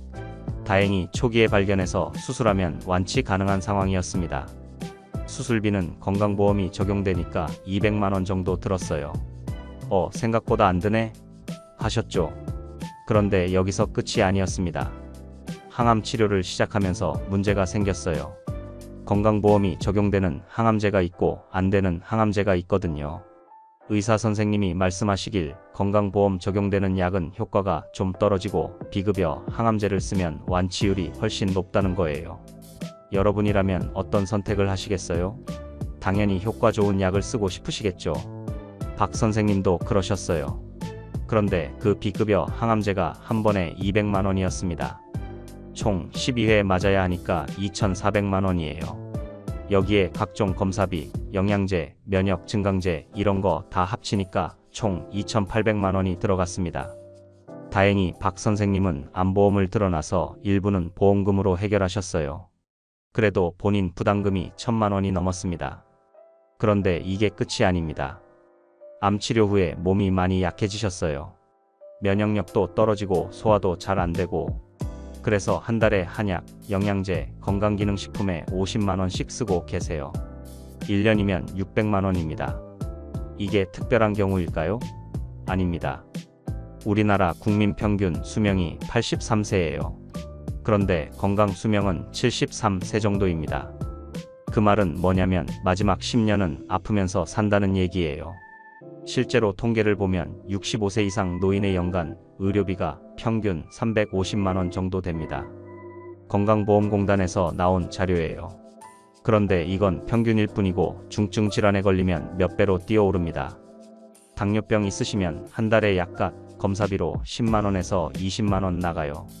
고혈압, 고지혈증 다 마찬가지예요. 관절염으로 무릎 수술하시면 양쪽 다 하는데 건강보험 적용되어도 500만 원에서 800만 원 들어갑니다. 그리고 가장 무서운 게 뭔지 아세요? 바로 치매예요. 치매 걸리시면 요양병원이나 요양원에 들어가셔야 하는데 한 달에 200만 원에서 300만 원씩 나갑니다. 국가에서 장기요양보험으로 일부 지원해주지만 본인 부담금이 만만치 않아요. 치매는 평균 7년에서 10년 정도 앓으세요. 계산해보세요. 10년이면 얼마나 될까요? 한 달에 200만 원이면 1년에 2,400만 원, 10년이면 2억 4천만 원입니다. 말 그대로 가산을 탕진하는 거예요. 그래서 실손보험이 정말 중요합니다. 실손보험은 실제로 병원에서 쓴 돈의 70%에서 90%를 돌려받을 수 있거든요. 문제는 나이 들어서는 가입이 안 되거나 보험료가 너무 비싸다는 거예요. 50대 초반까지는 실손보험 꼭 유지하세요. 그리고 암보험, 치매보험도 마찬가지예요. 젊을 때 들어놔야 나중에 후회하지 않습니다. 또 하나 중요한 게 예방입니다. 건강관리를 잘하시면 의료비를 확 줄일 수 있어요. 규칙적인 운동, 건강한 식습관, 정기검진. 이게 가장 확실한 노후 대비입니다. 제가 아는 어떤 의사 선생님이 이런 말씀을 하셨어요. 의료비 10만 원 아끼려고 운동 안 하고 건강검진 안 받다가 나중에 1,000만 원, 억 단위로 쓰는 사람들을 너무 많이 봤다고요. 정말 맞는 말씀입니다. 건강이 곧 돈이에요. 특히 노후에는 더더욱 그렇습니다. 그런데 지출 습관도 고치고 의료비도 대비했다고 해서 끝이 아닙니다. 세 번째 함정이 기다리고 있거든요. 바로 자녀에게 쓰는 돈의 늪입니다. 여러분, 솔직히 말씀드려 볼게요. 우리나라 부모님들 자식한테 참 잘해주시죠? 제가 이걸 나쁘다고 말씀드리는 게 아니에요. 사랑이니까요. 문제는 그 사랑이 때로는 본인의 노후를 위협할 수 있다는 겁니다. 제가 아는 최 선생님 이야기를 들려드릴게요. 62세에 은퇴하셨고 퇴직금으로 1억 5천만 원을 받으셨어요. 예금도 5천만 원 있었고 아파트도 있었습니다. 노후 준비 완벽하게 된 것처럼 보였죠. 그런데 은퇴하고 1년 뒤에 큰아들이 결혼을 한다고 했어요. 당연히 축하할 일이죠. 그런데 요즘 결혼 비용이 얼마나 드는지 아세요? 예단, 예물, 혼수, 집장만 지원금. 최 선생님은 큰아들한테 4천만 원을 주셨어요. 네가 어려울 때 조금이라도 도와줘야지 하는 마음이었죠. 2년 뒤에 작은 딸이 결혼했어요. 큰아들한테 줬으니 딸한테도 똑같이 줘야죠. 또 4천만 원 나갔습니다. 그리고 3년 뒤 큰아들이 사업을 한다고 돈을 빌려달라고 했어요. 처음에는 거절하셨대요. 그런데 며느리가 임신 중이었고 손주 생각하니까 거절을 못 하시더래요. 5천만 원을 빌려주셨습니다. 여기까지 얼마죠? 4천, 5천, 1억 3천만 원입니다. 처음에 가지고 있던 돈이 2억 원이었으니까 7천만 원 남았네요. 근데 그동안 생활비로 쓴 돈까지 합치면 실제로는 4천만 원 정도밖에 안 남았어요. 그런데 이게 끝이 아니었습니다. 손주가 태어나니까 육아 지원을 해야 하잖아요. 며느리가 직장 다니니까 낮에는 최 선생님 부부가 손주를 봐주셨어요. 그런데 기저귀, 분유, 이유식, 장난감, 옷 이런 거 사주다 보니까 한 달에 50만 원씩 나갔습니다. 그리고 작은 딸 쪽에서도 손주가 생겼어요. 큰 손주한테만 해줄 수는 없죠. 작은 딸 손주한테도 똑같이 한 달에 100만 원이 나가기 시작했습니다. 1년이면 1200만 원이에요. 4년이면 4800만 원입니다. 최 선생님은 결국 70세가 되기 전에 통장이 텅 비었어요. 아파트는 아직 있지만 그걸 팔면 어디서 살아야 하나요? 그래서 지금은 국민연금으로 근근히 살고 계세요. 이게 특별한 경우일까요? 아닙니다. 한국 노인 빈곤의 주요 원인 중 하나가 바로 자녀 지원이에요. 실제 통계를 보면 노후 파산의 20% 정도가 자녀 관련 지출 때문이라고 합니다. 우리나라 부모님들은 자식 결혼시킬 때 평균 5천만 원에서 1억 원을 지원한다고 해요. 그리고 손주 육아비로 매달 적게는 30만 원, 많게는 100만 원 이상 쓰십니다. 여기에 자녀가 사업한다고, 집 산다고, 빚 갚는다고 돈 빌려달라고 하면 거절 못 하시는 게 우리 부모님들이에요. 그런데 냉정하게 생각해 볼 필요가 있습니다. 자녀가 정말 경제적으로 어려운 상황인가요? 아니면 본인들이 조금 불편할 뿐인가요? 요즘 젊은 세대는 사실 우리 세대보다 교육도 많이 받았고 정보도 많아요. 본인들이 해결할 수 있는 문제인데 부모님한테 의지하는 경우도 많습니다. 물론 자녀가 정말 어려운 상황이라면 도와줘야죠. 하지만 한도가 있어야 합니다. 본인의 노후 자금을 지키면서 도울 수 있는 선까지만 도와야 해요. 제가 드리고 싶은 조언은 이겁니다. 자녀한테 경제적 지원을 하실 때는 반드시 한도를 정하세요. 내가 줄 수 있는 돈은 여기까지다. 이것 이상은 내 노후 자금이니까 못 준다. 이렇게 명확히 선을 그으셔야 합니다. 그리고 빌려주는 게 아니라 주는 거라고 생각하세요. 자녀한테 빌려준 돈 돌려받을 수 있을까요? 대부분 못 받습니다. 그러니까 처음부터 이 돈은 없는 거다 하고 주세요. 그래야 나중에 서운한 감정도 안 생기고 관계도 안 틀어집니다. 자녀를 사랑하는 가장 좋은 방법은 뭘까요? 자녀한테 짐이 안 되는 겁니다. 본인의 노후를 잘 챙겨서 나중에 자녀한테 손 안 벌리고 건강하게 사는 게 진짜 효도입니다. 자, 그런데 지출도 줄이고 의료비도 대비하고 자녀 문제도 해결했다고 해서 안심하시면 안 됩니다. 보이지 않는 적이 하나 더 있거든요. 바로 네 번째 함정, 인플레이션의 조용한 습격입니다. 인플레이션, 쉽게 말하면 물가 상승이죠. 이게 왜 무서운지 예를 들어 드릴게요. 10년 전에 자장면 한 그릇이 얼마였죠? 4,000원? 5,000원? 지금은 7,000원에서 8,000원 합니다. 거의 2배가 됐어요. 10년 전에 100만 원이면 자장면 200그릇을 먹을 수 있었어요. 지금 100만 원으로는 130그릇밖에 못 먹어요. 같은 100만 원인데 가치가 70그릇만큼 줄어든 겁니다. 이게 바로 인플레이션이에요. 내 통장에 있는 돈은 그대로인데 그 돈으로 살 수 있는 것들이 줄어드는 거죠. 통계청 자료를 보면 우리나라 평균 물가 상승률이 연 3% 정도 됩니다. 3%면 별로 안 높은 것 같죠? 그런데 이게 무서운 게 복리로 쌓인다는 겁니다. 계산을 한번 해볼게요. 지금 1,000만 원이 있다고 칩시다. 물가가 매년 3%씩 오른다면 10년 후에 2,000만 원의 실질 가치는 얼마나 될까요? 약 740만 원 정도입니다. 260만 원의 가치가 사라진 거예요. 20년 후면 어떻게 될까요? 약 550만 원 정도밖에 안 됩니다. 거의 절반이 날아가는 거죠. 1억 원을 가지고 계신 분이라면 20년 후에는 실질적으로 5,500만 원의 가치밖에 안 된다는 얘기입니다. 그런데 더 무서운 게 뭔지 아세요? 요즘 생활물가 상승률은 평균보다 훨씬 높습니다. 특히 식료품, 외식비, 교통비 같은 거요. 지난 5년 동안만 봐도 식료품 가격이 평균 40% 정도 올랐어요. 3,000원 하던 두부가 지금 4,200원 합니다. 2,000원 하던 계란 한 판이 지금 3,000원 넘어요. 은퇴하신 분들은 대부분 고정 수입으로 생활하시잖아요. 국민연금, 퇴직연금, 예금 이자 이런 게 다 고정되어 있는데 물가는 계속 오르니까 실질 구매력이 떨어지는 겁니다. 예를 들어볼게요. 지금 국민연금을 월 100만 원씩 받으신다고 칩시다. 지금은 이 100만 원으로 생활이 가능하죠. 그런데 10년 후에도 100만 원은 100만 원이에요. 근데 물가가 3%씩 올랐다면 10년 후 100만 원의 실질 가치는 74만 원 정도밖에 안 됩니다. 그러니까 지금 100만 원으로 살 수 있는 걸 10년 후에는 못 산다는 얘기예요.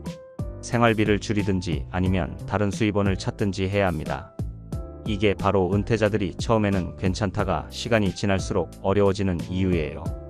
돈을 많이 쓴 것도 아니고 사고를 친 것도 아닌데 점점 살기 힘들어지는 겁니다. 그러면 어떻게 해야 할까요? 인플레이션을 이길 수 있는 방법이 있을까요? 있습니다. 바로 자산 배분이에요. 예금만 해놓으시면 안 됩니다. 예금 이자가 연 3%라고 해도 물가가 3% 오르면 실질 수익률은 0%예요. 오히려 세금 떼고 나면 마이너스입니다. 그래서 자산의 일부는 주식이나 부동산 같은 실물 자산에 투자해야 해요. 물론 안전하게 해야 합니다. 나중에 다시 자세히 말씀드리겠지만 배당주나 리츠 부동산 투자, 신탁 같은 걸로 안정적인 현금 흐름을 만드는 게 중요해요. 또 하나 중요한 게 지출을 줄이는 겁니다. 물가가 오를수록 똑똑하게 소비해야 해요. 꼭 필요한 지출과 그렇지 않은 지출을 구분하세요. 고정비를 최소화하고 변동비는 효율적으로 관리하셔야 합니다. 인플레이션은 눈에 보이지 않지만 매일매일 여러분의 자산을 조금씩 갉아먹고 있습니다. 이걸 모르고 계시면 10년, 20년 후에 큰일 납니다. 그런데 인플레이션도 무섭지만 한순간에 자산을 날려버릴 수 있는 것도 있어요. 바로 다섯 번째 함정, 투자 실패와 노후 사기입니다.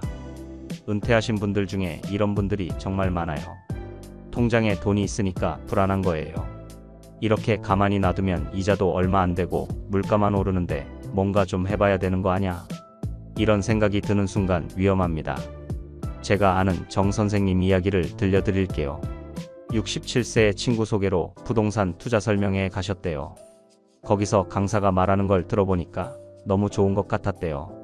지방 소도시에 상가를 사시면 임대 수익으로 매달 200만 원씩 받을 수 있습니다. 원금은 5년 안에 회수되고 그 후로는 순수익입니다. 이런 식으로 설명하더래요. 정 선생님은 가지고 있던 예금 8천만 원을 투자하셨어요. 상가를 샀죠. 그런데 문제가 생겼습니다. 처음 6개월은 괜찮았어요. 임차인이 월세를 잘 냈거든요. 그런데 7개월째부터 월세가 밀리기 시작했어요. 임차인 사업이 안 된다는 거예요. 결국 1년 만에 임차인이 나갔고 상가는 공실이 됐습니다. 새 임차인을 구하려고 했는데 그 지역 자체가 침체되어 있어서 들어오는 사람이 없었어요. 2년 동안 공실이었고 그동안 관리비, 재산세는 계속 나갔습니다. 결국 팔려고 내놨는데 8천만 원에 산 상가가 4,500만 원에 팔렸어요. 3,500만 원을 날린 거죠. 2년 동안 들어간 관리비까지 합치면 4천만 원 손실입니다. 또 다른 분은 주식 투자로 큰 돈을 잃으셨어요. 은퇴 후에 시간이 많으니까 주식 공부를 하셨대요. 처음에는 소액으로 시작했는데 운이 좋게 몇 번 수익을 냈어요. 그러니까 욕심이 생기더래요. 아, 나도 이거 할 수 있네? 하고 큰 돈을 넣었습니다. 5천만 원을 주식에 투자했는데 주가가 떨어지면서 2천만 원이 증발했어요. 결국 손절하고 나왔는데 그 충격으로 건강까지 나빠지셨대요. 가상화폐에 손댔다가 큰일 난 분도 있어요. 비트코인이 또 오를 거래요. 지금 사야 돼요. 이런 말에 혹해서 3천만 원을 넣었는데 절반으로 줄었습니다. 이런 분들의 공통점이 뭔지 아세요? 전부 다 확실하다는 말을 믿었다는 겁니다. 원금 보장, 고수익 확실, 절대 안전, 나만 알려주는 정보. 여러분, 세상에 확실한 건 없습니다. 특히 투자에서는 더더욱 없어요. 높은 수익률을 약속하는 건 반드시 높은 위험이 따릅니다. 그리고 더 무서운 게 노후 사기예요. 중장년층을 노리는 사기꾼들이 정말 많아요. 이 사람들은 여러분의 심리를 정확히 꿰뚫고 있습니다. 대표적인 게 연금형 저축상품 사기예요. 월 200만 원씩 평생 보장합니다. 원금도 안전하고 정부에서 인증한 상품입니다. 이런 식으로 접근해요. 근데 정부 인증은 거짓말이고 실제로는 불법 사금융입니다. 몇 달 이자 주다가 회사가 사라져요. 또 건강식품 사기도 많아요. 이거 드시면 암 예방되고 당뇨 낫고 혈압 떨어집니다. 한 세트에 300만 원, 500만 원씩 받아요. 근데 효과는 전혀 없고 그냥 비싼 비타민 정도예요. 요즘은 카카오톡이나 전화로 지인인 척하면서 접근하는 보이스피싱도 많고요. 엄마, 나 돈 좀 급하게 필요해. 이 계좌로 200만 원만 보내줘. 이런 식으로 속이는 겁니다. 투자 사기도 점점 교묘해지고 있어요. 실제 회사가 있는 것처럼 사무실도 차리고 홈페이지도 만들고 직원들도 있어요. 심지어 유명한 사람을 광고 모델로 내세우기도 해요. 그래서 믿을 만하다고 생각하고 투자했다가 당하는 겁니다. 그러면 어떻게 해야 사기를 피할 수 있을까요? 첫째, 높은 수익률을 약속하면 일단 의심하세요. 은행 예금 이자가 연 3%인데 어떤 상품이 연 10%, 20%를 보장한다. 말이 안 되죠. 그건 사기일 확률이 99%입니다. 둘째, 급하게 결정하라고 압박하면 절대 하지 마세요. 오늘까지만 가입 가능합니다. 지금 안 하면 기회 없습니다. 이런 말 하면 100% 사기예요. 셋째, 혼자 결정하지 마시고 자녀나 전문가와 상의하세요. 투자 상품은 며칠 늦게 가입해도 괜찮아요. 급할 게 없어요. 넷째, 금융감독원 홈페이지에서 그 회사가 정식 등록된 곳인지 확인하세요. 요즘은 검색만 해도 사기인지 아닌지 나와요. 다섯째, 이해 안 되는 상품에는 절대 투자하지 마세요. 설명을 들어도 어떻게 수익이 나는지 이해가 안 된다? 그럼 하지 마세요. 그리고 가장 중요한 건 욕심을 버리는 겁니다. 나이 들어서 대박 낼 필요 없어요. 그냥 가지고 있는 거 안전하게 지키면 돼요. 이 마음가짐이 중요합니다. 자, 여기까지 5가지 함정을 말씀드렸습니다. 지출 습관, 의료비, 자녀 지원, 인플레이션, 투자 실패. 이 5가지만 조심하셔도 여러분의 노후는 훨씬 안전해질 겁니다. 그런데 조심하는 것만으로는 부족해요. 적극적으로 해결책을 실행하셔야 합니다. 지금부터 구체적인 해결 방법을 말씀드릴게요. 첫째, 정확한 생활비 계산과 예산 짜기입니다. 여러분, 한 달에 얼마나 쓰시는지 정확히 아세요? 많은 분들이 대충 짐작만 하고 계세요. 한 200만 원, 300만 원, 이렇게요. 근데 실제로 가계부 써보면 전혀 다릅니다. 제일 먼저 하실 일은 지난 6개월치 통장 거래 내역을 뽑아보는 거예요. 카드 사용 내역도 다 뽑으세요. 그리고 항목별로 분류해보세요. 식비, 주거비, 통신비, 교통비, 의료비, 경조사비, 여가비. 이렇게 나눠서 각각 얼마씩 쓰는지 계산해보세요. 그러면 고정비와 변동비가 보입니다. 고정비는 매달 똑같이 나가는 거예요. 관리비, 통신비, 보험료, 이런 것들이죠. 변동비는 매달 달라지는 거고요. 식비, 교통비, 여가비 같은 거요. 고정비를 먼저 줄이세요. 안 쓰는 보험은 해지하고 통신비도 요금제 바꾸면 월 3만원에서 5만원은 줄일 수 있어요. 쓰지 않는 구독 서비스도 다 해지하세요. 변동비는 한도를 정하세요. 식비는 한 달에 60만원, 여가비는 30만원. 이렇게 정해놓고 그 안에서만 쓰는 겁니다. 그리고 비상금을 따로 준비하세요. 생활비 6개월치는 언제든 쓸 수 있는 예금으로 묶어두세요. 갑자기 큰돈 들어갈 일이 생기면 여기서 쓰는 거예요.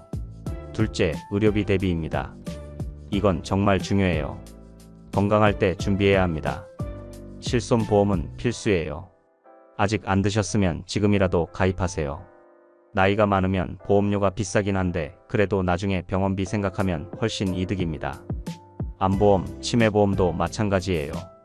특히 치매보험은 꼭 드세요. 우리나라 65세 이상 10명 중 1명이 치매예요. 결코 남의 일이 아닙니다. 그리고 건강관리에 투자하세요. 헬스장 회원권 한 달에 7만원 아까우시다고요? 나중에 병원비 1000만원 쓰는 것보다 훨씬 낫습니다. 운동은 가장 확실한 보험이에요. 정기 검진도 빠짐없이 받으세요. 국가에서 제공하는 건강검진은 공짜예요. 2년에 한 번씩 꼭 받으시고 추가로 필요한 검사는 본인 부담으로라도 받으세요. 암이나 중증 질환은 초기에 발견하면 완치율이 높고 치료비도 적게 들어요. 건강기능식품 드시는 것도 좋은데 비싼 거 먹을 필요 없어요. 종합 비타민, 오메가3 이 정도면 충분합니다. 한 달에 3만원이면 돼요. 셋째, 자녀와의 경제적 경계선 설정입니다. 이게 제일 어려운 부분이에요. 자식인데 어떻게 선을 그어요? 근데 안 그으면 나중에 더 큰 문제가 됩니다. 먼저 자녀와 솔직하게 대화하세요. 엄마 아빠가 가진 돈이 이 정도고 이 중에서 생활비로 이 정도 필요하고 의료비 대비로 이 정도 남겨둬야 하고 그래서 너희한테 줄 수 있는 돈은 여기까지다. 이렇게 명확히 말씀하세요. 자녀가 돈 달라고 할 때는 목적이 뭔지 정확히 물어보세요. 그리고 정말 필요한 건지 본인들이 해결할 방법은 없는 건지 확인하세요. 빌려주는 게 아니라 주는 거라고 생각하라고 아까 말씀드렸죠? 근데 자녀한테는 빌려준다고 하세요. 차용증도 쓰고 이자도 받으세요. 이게 오히려 자녀한테도 책임감을 주고 나중에 관계가 안 틀어집니다. 그리고 손주 육아 지원은 한도를 정하세요. 기저귀, 분유 정도는 사줄 수 있어도 영어 유치원, 학원비까지 대주는 건 과한 거예요. 그건 손주 부모가 해결할 문제입니다. 넷째, 인플레이션 대응 자산 배분입니다. 자산을 3가지로 나누세요. 안전자산, 수익자산, 비상자산. 안전자산은 예금이나 국채예요. 원금이 보장되고 언제든 찾을 수 있는 돈이죠. 이게 전체 자산의 40%에서 50% 정도 되어야 합니다. 수익자산은 주식이나 부동산 펀드예요. 배당주나 리츠 같은 걸로 안정적인 현금 흐름을 만드는 겁니다. 이게 30%에서 40% 정도요. 비상자산은 즉시 현금화할 수 있는 거예요. 생활비 6개월치 정도. 이건 10%에서 20% 정도 남겨두세요. 주식은 개별 종목보다는 배당 ETF 상장 지수 펀드를 추천드려요. 코스피 배당 ETF는 연 배당률이 3%에서 4% 나와요. 주가도 오르면 좋고 안 올라도 배당은 받으니까 괜찮아요. 리츠는 부동산 임대료를 배당금으로 주는 거예요. 연 배당률이 5%에서 7% 정도 되고요. 물론 원금은 변동이 있지만 장기적으로 보면 안정적이에요. 절대 하지 마셔야 할 건 단기 투자예요. 주식 단타, 선물 옵션 이런 거 하시면 안 됩니다. 100% 손실 봐요. 다섯째, 안전한 소득 창출 방법입니다. 은퇴했다고 완전히 쉬지만 마세요. 가능하면 적은 금액이라도 꾸준히 버는 게 좋아요. 요즘은 중장년층이 할 수 있는 일이 많아요. 편의점 알바, 아파트 경비, 학교 급식 보조 이런 것도 있고요. 본인의 전문성을 살려서 프리랜서로 일할 수도 있어요. 한 달에 50만 원만 벌어도 1년이면 600만 원이에요. 10년이면 6천만 원입니다. 이게 얼마나 큰 도움이 되는지 아세요? 그리고 일을 하면 정신 건강에도 좋아요. 매일 할 일이 있고 사람들 만나고 이게 치매 예방에도 도움이 됩니다. 취미를 수익화할 수도 있어요. 요리 잘하시면 반찬 가게 하시는 분들도 있고 손재주 있으시면 공예품 파시는 분들도 있어요. 요즘은 인터넷으로 판매하기도 쉬워졌잖아요. 블로그나 유튜브 하시는 분들도 계세요. 광고 수익은 많지 않아도 월 10만 원에서 30만 원 정도는 버실 수 있어요. 중요한 건 너무 무리하지 마시고 즐기면서 할 수 있는 일을 찾으시는 거예요. 돈보다 건강이 먼저니까요. 여기까지가 제가 말씀드리고 싶은 5가지 해결책입니다. 첫째, 정확한 생활비 계산과 예산 짜기. 둘째, 의료비 대비. 셋째, 자녀와의 경제적 경계선 설정. 넷째, 인플레이션 대응 자산 배분. 다섯째, 안전한 소득 창출. 이 5가지만 실천하시면 여러분의 노후는 훨씬 안전해질 겁니다. 그런데 중요한 건 오늘부터 시작하는 겁니다. 내일부터가 아니에요. 지금 당장이에요. 오늘 집에 가시면 제일 먼저 뭘 하실 건가요? 첫째, 통장 거래 내역 뽑아보세요. 지난 6개월치요. 그리고 항목별로 얼마씩 쓰는지 계산해보세요. 이게 첫 걸음입니다. 둘째, 보험 점검하세요. 실손보험 있으신가요? 안보험은요? 치매보험은요? 없으면 지금이라도 알아보세요. 나이 1살 더 먹으면 보험료 더 올라가요. 셋째, 자녀와 대화 약속 잡으세요. 편안한 분위기에서 솔직하게 이야기 나눠보세요. 부모님의 경제 상황, 노후 계획 이런 거 자녀도 알아야 합니다. 이 3가지만 오늘 실천하셔도 여러분은 이미 달라지기 시작한 겁니다. 여러분, 노후 준비는 나이 들어서 하는 게 아니에요. 지금 이 순간부터 시작하는 겁니다. 50대든 60대든 70대든 늦지 않았어요. 시작하는 게 중요해요. 제가 오늘 말씀드린 5가지 함정 기억하시죠? 지출 습관, 의료비, 자녀 지원, 인플레이션, 투자 실패. 이 5가지만 조심하시면 여러분의 평생 모은 돈을 지킬 수 있어요. 그리고 5가지 해결책, 생활비 계산, 의료비 대비, 경계선 설정, 자산 배분, 소득 창출. 이것만 실천하시면 안전한 노후를 만들 수 있습니다. 제 친구 아버지 이야기 기억나세요? 10년 만에 3억 원을 다 쓰신 분. 그분이 만약 오늘 제가 말씀드린 내용을 알고 계셨다면 지금 어땠을까요? 아마 여전히 여유로운 노후를 즐기고 계셨을 거예요. 여러분은 다릅니다. 오늘 이 영상을 보셨으니까요. 이제 어떻게 해야 할지 아시잖아요. 마지막으로 한 가지만 더 말씀드릴게요. 노후 준비의 핵심은 돈이 아니에요. 물론 돈도 중요하죠. 근데 더 중요한 건 건강이고 관계고 마음가짐이에요. 돈 많아도 아프면 행복하지 않아요. 돈 많아도 가족과 관계가 안 좋으면 외로워요. 돈 많아도 불안한 마음으로 살면 의미가 없어요. 반대로 돈이 적어도 건강하고 가족과 사이좋고 마음이 편하면 행복할 수 있어요. 제가 오늘 드린 조언들은 결국 이거예요. 불안하지 않게, 자녀한테 짐 안 되게, 건강하게, 행복하게 나이 드는 법입니다. 여러분, 아직 늦지 않았습니다. 지금부터 준비하시면 됩니다. 한 걸음씩 천천히 가세요. 조급해하지 마시고요. 오늘 하나, 내일 하나, 모레 하나. 이렇게 하다 보면 1년 후에는 완전히 달라져 있을 거예요. 저는 여러분이 안전하고 행복한 노후를 보내시길 진심으로 바랍니다. 다음 영상에서는 은퇴 후 월 200만 원 만드는 현실적인 방법에 대해 말씀드리려고 해요. 국민연금만으로는 부족하잖아요. 그래서 추가로 어떻게 하면 안정적인 수입을 만들 수 있는지 구체적인 방법들을 알려드릴게요. 파트타임 일자리부터 배당 투자, 연금저축, 주택연금까지 다양한 옵션을 소개해 드릴 거예요. 절대 놓치지 마시고 구독 버튼 꼭 눌러주세요. 그리고 알림 설정도 해두시면 새로운 영상 올라올 때마다 바로 알림 받으실 수 있어요. 오늘 영상이 도움이 되셨다면 주변에 비슷한 고민하시는 분들께도 공유해 주세요. 좋아요도 눌러주시고요. 여러분의 작은 관심이 더 좋은 콘텐츠를 만드는 힘이 됩니다.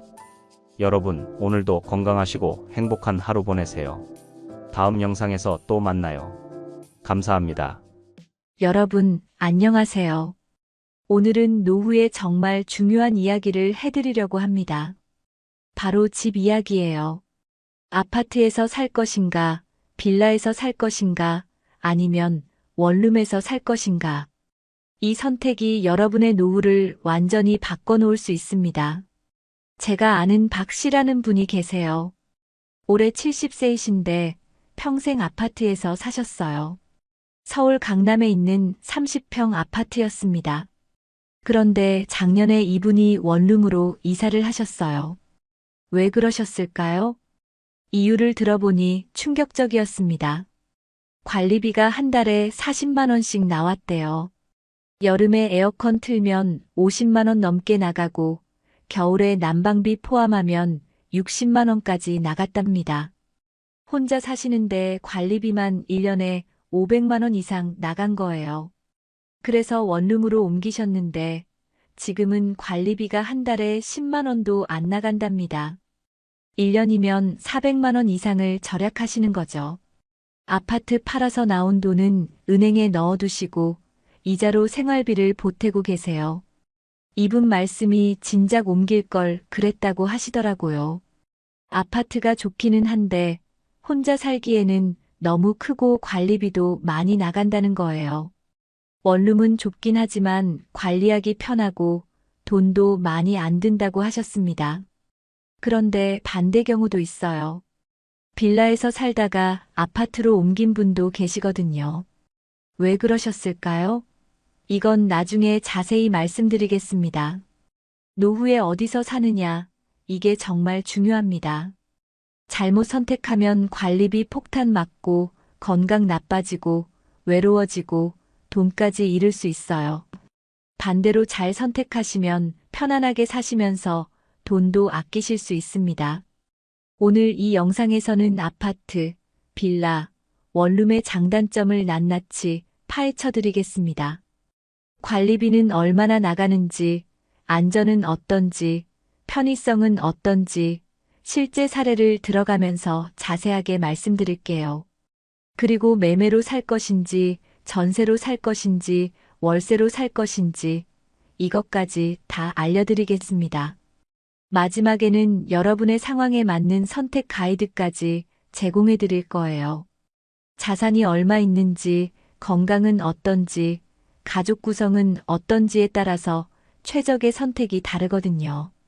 이 영상 하나면 노후 주거 문제는 해결됩니다. 준비되셨나요? 그럼 시작하겠습니다.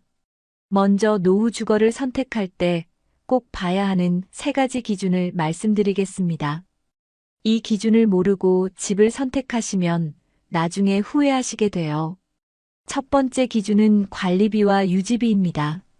노후에는 수입이 줄어드니까 고정 지출을 최대한 낮춰야 해요. 관리비가 한 달에 10만 원 나가는 것과 50만 원 나가는 것은 엄청난 차이입니다. 관리비에는 뭐가 포함되는지 아세요? 공동 전기세, 수도세, 청소비, 경비비, 승강기 유지비, 이런 것들이 다 들어갑니다. 아파트는 이게 비싸요. 왜냐하면 관리할 게 많거든요. 승강기도 있고, 경비실도 있고, 헬스장도 있고, 놀이터도 있고, 다 관리비로 나가는 겁니다. 빌라는 관리비가 저렴합니다. 보통 한 달에 5만 원에서 10만 원 정도 나가요. 승강기가 없는 경우도 많고, 경비도 없고, 관리 사무소도 없으니까요. 원룸도 비슷합니다. 한 달에 10만 원 안쪽이에요. 그런데 여기서 함정이 있어요. 관리비는 싸지만 유지비가 따로 나갈 수 있다는 겁니다. 예를 들어 보일러가 고장나면 수리비를 내가 내야 하고, 누수가 생기면 수리비를 내가 내야 하고, 아파트는 이런 게 관리비에 포함되는데, 빌라나 원룸은 따로 내야 하는 경우가 많아요. 실제로 한 달 관리비를 비교해 볼게요. 서울 기준으로 말씀드리겠습니다. 아파트 30평형 혼자 거주하시는 경우 관리비가 한 달에 평균 30만 원에서 50만 원 정도 나갑니다. 여기에 전기세, 가스비 포함이에요. 여름철이나 겨울철에는 60만 원 넘게 나가기도 해요. 빌라 20평형 혼자 거주하시는 경우 관리비가 한 달에 평균 5만 원에서 10만 원 정도 나갑니다. 여기에 전기세, 가스비 추가하면 20만 원 정도 되고요. 원룸 10평형 혼자 거주하시는 경우 관리비가 한 달에 평균 3만 원에서 5만 원 정도 나갑니다. 전기세, 가스비 포함해서 15만 원 정도면 충분해요. 차이가 크죠? 아파트에서 한 달에 50만 원 내시는 분이 원룸으로 옮기시면 15만 원만 내시면 되니까 한 달에 35만 원을 아끼시는 겁니다. 1년이면 420만 원이에요. 10년이면 4,200만 원입니다. 두 번째 기준은 안전과 편의성입니다. 나이가 들수록 이게 중요해져요. 젊을 때는 계단 오르내리는 게 아무것도 아니지만 70 넘으시면 계단이 산이에요. 아파트는 승강기가 있어서 편합니다. 몇 층에 살든 버튼만 누르면 되니까요. 그리고 경비 아저씨가 있어서 안전해요. 택배도 경비실에 맡겨놓으면 되고, 밤에 이상한 사람이 들어오는 것도 막아주시고, 빌라는 대부분 승강기가 없어요. 특히 5층 이하 빌라는 승강기 설치 의무가 없거든요. 그래서 계단으로 오르내리셔야 합니다. 3층만 되어도 힘드실 거예요. 그리고 경비가 없으니까 치안이 좀 불안할 수 있어요. 원룸은 건물에 따라 다릅니다.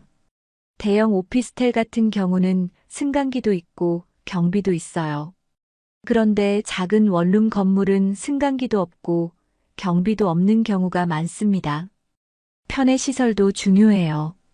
병원, 약국, 마트, 은행, 이런 게 가까이 있어야 합니다. 노후에는 병원 자주 가시잖아요. 집에서 10분 거리에 병원이 있는 것과 30분 거리에 있는 것은 큰 차이예요. 아파트 단지는 보통 교통이 좋은 곳에 있고 주변에 편의 시설이 많습니다. 대형마트도 가깝고 병원도 가깝고, 반면 빌라는 주택가 골목에 있는 경우가 많아서 마트나 병원이 좀 멀 수 있어요. 세 번째 기준은 자산 가치와 유동성입니다. 집도 자산이잖아요. 나중에 팔아야 할 수도 있고 담보로 대출받아야 할 수도 있어요. 그럴 때 얼마나 쉽게 처분할 수 있느냐, 이게 중요합니다. 아파트는 유동성이 제일 좋습니다. 팔려고 내놓으면 보통 3개월 안에 팔려요. 수요가 많으니까요. 그리고 담보대출도 잘 나옵니다. 은행에서 아파트를 제일 좋아하거든요. 빌라는 유동성이 떨어집니다. 팔려고 내놓으면 6개월, 1년 걸리는 경우도 많아요. 특히 오래된 빌라는 아무도 안 사려고 해요. 담보대출도 아파트보다 적게 나옵니다. 원룸도 비슷해요. 투자용 원룸은 그나마 잘 팔리는데 오래된 원룸은 팔기 어렵습니다. 대출도 잘 안 나오고요. 자산 가치 측면에서 보면 아파트가 제일 안정적입니다. 집값이 떨어지더라도 아파트가 제일 덜 떨어져요. 빌라나 원룸은 집값 떨어질 때 더 많이 떨어집니다. 자, 이 세 가지 기준을 머릿속에 넣어두시고 이제 각 주거 형태를 자세히 살펴보겠습니다. 먼저 아파트부터 시작할게요. 아파트가 노후 주거로 정말 좋을까요? 많은 분들이 아파트가 제일 좋다고 생각하시는데 장단점이 명확히 있습니다. 먼저 아파트의 장점부터 말씀드리겠습니다. 첫째, 관리가 편합니다. 공동부부는 관리 사무소에서 다 해주거든요. 복도 청소, 쓰레기 처리, 화단 관리, 이런 거 신경 안 쓰셔도 돼요. 집 앞만 관리하시면 됩니다. 둘째, 안전합니다. 경비 아저씨가 24시간 있으시고 CCTV도 많고 출입문도 철저하게 관리돼요. 밤에 혼자 계셔도 무섭지 않습니다. 셋째, 승강기가 있어서 편합니다. 무거운 짐 들고 계단 오를 필요 없어요. 장 보고 오셔도 승강기 타고 편하게 올라가시면 됩니다. 넷째, 커뮤니티 시설이 있습니다. 헬스장, 독서실, 경로당, 이런 게 단지 안에 있어요. 운동하러 멀리 갈 필요 없이 아래층 가시면 되고, 이웃들과 경로당에서 친목도 다지실 수 있어요. 다섯째, 교통과 편의 시설이 좋습니다. 대형 아파트 단지는 보통 역 근처에 있고, 버스 정류장도 가깝고, 마트나 병원도 근처에 있어요. 여섯째, 자산 가치가 안정적입니다. 아파트는 집값이 떨어져도 크게 안 떨어지고, 올라갈 때는 많이 올라요. 그리고 팔 때도 쉽게 팔립니다. 이렇게 보면 아파트가 완벽해 보이죠? 그런데 단점도 만만치 않습니다. 첫째, 관리비가 비쌉니다. 앞에서 말씀드렸듯이 한 달에 30만 원에서 50만 원씩 나가요. 혼자 사시는데 이 정도 관리비 내시면 부담되시죠? 실제로 제가 아는 이 씨라는 분이 계세요. 68세이신데 서울 목동의 40평 아파트에 혼자 사세요. 남편 돌아가시고 자녀들은 다 분가했어요. 이분 한 달 관리비가 50만 원 정도 나온대요. 여름에 에어컨 켜면 60만 원까지 나가고 겨울에 난방비 포함하면 70만 원 가까이 나간다고 하세요. 국민연금이 한 달에 90만 원 받으시는데 관리비만 50만 원 나가니까 생활비가 40만 원밖에 안 남는 거예요. 그래서 이분이 고민 중이시래요. 아파트를 팔고 작은 데로 이사 갈까? 아니면 그냥 여기서 살까?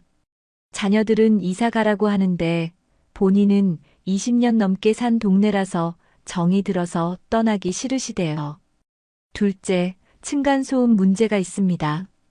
위층에서 쿵쿵거리면 스트레스 받으시잖아요. 특히 어린아이 있는 집이 위층에 있으면 하루 종일 시끄러워요. 노인분들은 예민하시니까 이게 큰 문제가 될 수 있습니다. 셋째, 이웃 간 갈등이 생길 수 있습니다. 아파트는 많은 사람들이 모여 사니까 갈등도 많아요. 주차 문제로 싸우고, 소음 문제로 싸우고, 반려동물 문제로 싸우고. 나이 드신 분들은 이런 갈등이 힘드세요. 넷째, 넓은 공간이 부담될 수 있습니다. 30평, 40평 되는 집을 혼자 살면 관리하기 힘들어요. 청소하는 것도 힘들고 난방비도 많이 나가고 방이 여러 개 있어도 안 쓰는 방은 그냥 창고가 되어버리거든요. 다섯째, 재산세가 비쌉니다. 아파트 한 채 가격이 몇억 원이면 재산세도 만만치 않아요. 1년에 100만 원 이상 나가는 경우도 많습니다. 그럼 아파트가 적합한 사람은 누구일까요? 첫째, 자산이 충분하신 분입니다. 관리비 부담 없이 내실 수 있고 넓은 집 유지할 여유가 있으신 분이면 아파트가 제일 좋아요. 둘째, 건강이 안 좋으신 분입니다. 거동이 불편하시면 승강기 있는 아파트가 필수예요. 계단 오르내리기 힘드시니까요. 셋째, 사람 만나는 걸 좋아하시는 분입니다. 아파트 단지는 경로당도 있고 산책로도 있고 이웃들 만날 기회가 많아요. 외롭지 않으시려면 아파트가 좋습니다. 반대로 아파트가 부적합한 사람은 누구일까요? 첫째, 고정 수입이 적으신 분입니다. 국민연금이 100만 원도 안 되시는데 관리비 50만 원 내시면 생활이 어려워요. 둘째, 조용히 살고 싶으신 분입니다. 층간소음이나 이웃 간 갈등이 싫으시면 아파트보다는 빌라나 단독주택이 나아요. 셋째, 좁은 공간에서 간편하게 사시고 싶은 분입니다. 넓은 집 관리하기 싫으시면 아파트는 부담스러울 수 있어요. 이제 빌라에 대해 말씀드리겠습니다. 빌라는 조용하고 관리비도 싸서 좋다고 생각하시는 분들이 많은데 노후 주거로는 위험한 면이 있습니다. 먼저 빌라의 장점을 말씀드릴게요. 첫째, 관리비가 저렴합니다. 한 달에 5만 원에서 10만 원 정도면 충분해요. 아파트보다 3분의 1 수준입니다. 둘째, 조용합니다. 한 동에 몇 가구 안 살기 때문에 층간소음이나 이웃소음이 아파트보다 훨씬 적어요. 조용히 사실 수 있습니다. 셋째, 프라이버시가 좋습니다. 사람이 많지 않으니까 아는 사람 마주칠 일도 적고 내 생활을 간섭받지 않아요. 넷째, 집값이 저렴합니다. 같은 평수라도 빌라가 아파트보다 싸거든요. 적은 돈으로 넓은 집에 사실 수 있어요. 다섯째, 반려동물 키우기 좋습니다. 아파트는 반려동물 제한이 있는 경우도 많고 이웃 눈치도 보이는데 빌라는 그런 거 없어요. 이렇게 보면 빌라도 괜찮아 보이죠? 그런데 노후에는 치명적인 단점들이 있습니다. 첫째, 승강기가 없는 경우가 많습니다. 5층 이하 건물은 승강기 설치 의무가 없어서 대부분 계단으로 다니셔야 해요. 2층이나 3층만 되어도 나이 드시면 힘드세요. 제가 아는 김 씨라는 분이 계세요. 72세이신데 빌라 3층에 사세요. 처음 이사 오실 때는 괜찮으셨는데 나이 들면서 계단 오르내리기가 너무 힘들어지셨대요. 장 보고 오시면 무거운 짐 들고 3층까지 올라가야 하는데 중간에 쉬었다 가셔야 한대요. 무릎도 아프시고 숨도 차고. 그래서 요즘은 장도 자주 못 보러 가신대요. 한번 갈 때 많이 사서 들고 오시는데 그게 너무 힘드시다고 하세요. 둘째, 치안이 불안합니다. 경비가 없으니까 누가 들어와도 모르거든요. 빈집털이도 빌라가 훨씬 많이 당해요. 혼자 사시는 노인분들은 특히 조심하셔야 합니다. 실제로 작년에 제 동네 빌라에서 도둑이 들어온 사건이 있었어요. 70대 할머니 혼자 사시는 집이었는데 낮에 외출하신 사이에 도둑이 들어와서 돈을 훔쳐갔대요. 빌라는 출입문이 따로 없어서 누구나 들어올 수 있거든요.